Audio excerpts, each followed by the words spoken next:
देखिए हर खबर यहीं पर, सब्सक्राइब कीजिए TV9 भारतवर्ष। हरिंदर जी, ज़्यादा इसीलिए इस पर यकीन होता है कि साउथ कोरिया के हवाले से हैं, और इसमें देखिए ये अखबार में मेरे हाथ में है और मैं इसको पढ़ रहा हूँ।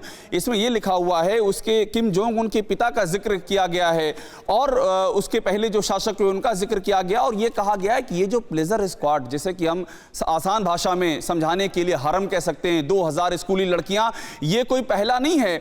ये किम जोंग के पहले भी जो शासक रहे हैं वो भी रखते आए हैं, लेकिन किम ने, इस अखबार में लिखा है, किम ने अपना प्लेजर स्क्वाड बनाया है, अपने हिसाब से वहां पर लड़कियों को चुना है और इस तरह का एक पूरा विलासिता का साम्राज्य बना दिया है।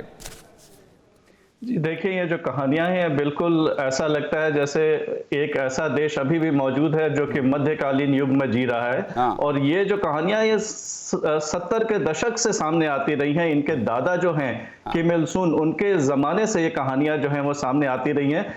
यहाँ पर जो कुछ पढ़ने को मिला है, या फिर इजरायली मीडिया के हवाले से अगर मैं कहूँ, तो यहाँ पर यह कहा जा रहा है कि उनके पिता और उनके दादा ने स्क्वाड जरूर रखा था। इन्होंने कुछ समय के लिए उसको बंद कर दिया था, लेकिन शायद ये अभी फिर से खुल गया है और ये भी जो है वो उसका इस्तेमाल कर रहे हैं। ये एक जनान खाना जो है वो फिर से जो है वो चालू हो गया है, और सिर्फ शासकों और वहां के जो मतलब उनके जो करीबी जो सलाहकार हैं उन लोगों के द्वारा इसका इस्तेमाल किया जाता है। बिल्कुल बिल्कुल, देखिए जो बातें आप कह रहे हैं उससे काफ़ी कुछ चीज़ें, तस्वीर साफ हुई जा रही है।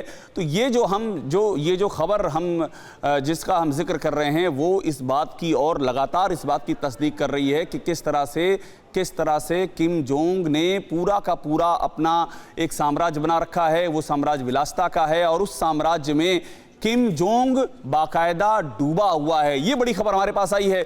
एक और बड़ी खबर लेंगे इसके बाद हम, और उस पूरी खबर को हम ये आपको बताएंगे कि आखिर किस तरह से किम जोंग ने पूरा अपना ये साम्राज्य बनाया हुआ, और जिसकी तस्दीक हर कोई कर रहा है वो व्यक्ति गायब है। और तानाशाह किम ने, देखिए एक बड़ी खबर ये है, किम जोंग के बीमार होने की खबरें गलत हैं। ये साउथ कोरिया ने बड़ा दावा किया है, अपने आप में एक बड़ा दावा, कि किम जोंग बीमार नहीं है। साउथ कोरिया के एक अधिकारी ने दावा किया है कि किम की कोई भी सर्जरी नहीं हुई है। किम के गंभीर रूप से बीमार होने और उसके बाद सर्जरी से गुजरने की खबरें पूरी तरह से गलत थीं। किम करीब 1 महीने से सामने नहीं आया और न ही उसकी कोई तस्वीरें सामने आ रही थीं, और इसके बाद अमेरिका से लेकर चीन तक अलग अलग दावे किए जा रहे थे, मीडिया में अलग अलग दावे किए जा रहे थे। लेकिन अब साउथ कोरिया ने ये बात साफ कर दी है कि वो सर्जरी नहीं करवाई थी। अनिल आजाद पांडे, देखिए ये हमें लग रहा है जैसे कि हम कोई रहस्य की सीरीज देख रहे हैं, कोई वेब सीरीज बन रही किम जोंग के नाम से, रोज उसमें एक नया एपिसोड आता है। अब ये भी हो गया कि जो बातें थी कि सर्जरी कराया है, किसी सीक्रेट जगह पर छुपा हुआ है, कोई सर्जरी नहीं कराई थी, ये साउथ कोरिया ने दावा किया है। आप चूंकि बैठे हैं बीजिंग में, और खास बात मैं ये भी आपको एक बार आपके हवाले से दर्शकों को याद दिलाऊं कि 2 सदस्यीय दल बीजिंग से, चीन से गया था, नॉर्थ कोरिया गया था और किम के हाल चाल का जायजा लेने गया था। ये हुआ था, और अब ये मालूम पड़ रहा है कि कोई सर्जरी ही नहीं कराई थी।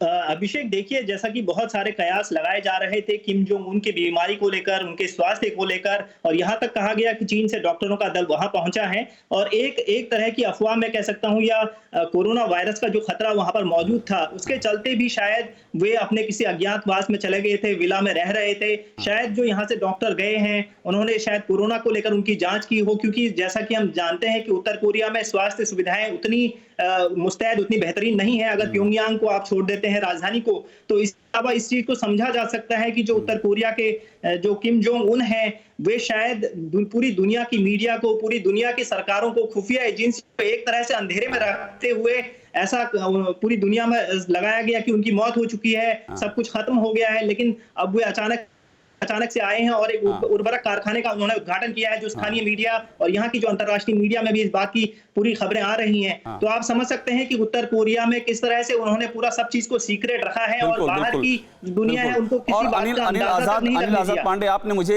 मुझे एक बात और बताई कि जो वहाँ का डीमिलिटराइज जोन है उसके बारे में बताया, आप वहाँ जा भी चुके हैं। हरिंदर मिश्रा जी, डीमिलिटराइज जोन जो है, हालांकि नाम है उसका डीमिलिटराइज, लेकिन सबसे ज्यादा मिलिटराइज जोन है वो। ये देखिए, ये भी विरोधाभास है। नॉर्थ कोरिया और साउथ कोरिया का बॉर्डर, कहते हैं डीमिलिटराइज जोन, लेकिन सबसे अधिक वहीं पर मिलिटराइजेशन है। और अभी किम ने अपने जिंदा होने का सबूत दिया। हरिंदर जी, वहां पर फायरिंग की है नॉर्थ कोरिया ने साउथ कोरिया की ओर फायरिंग की है। तो ये क्या इंडिकेशन है आखिरकार? आप इजराइल में बैठे हुए हैं, इजराइल की निगाहें लगी हुई इन सारी चीजों पर, क्या इंडिकेशन आप इसमें देख पा रहे हैं? अड़ी सोमवार से शुक्रवार शाम 6 बजे सिर्फ TV9 भारतवर्ष पर।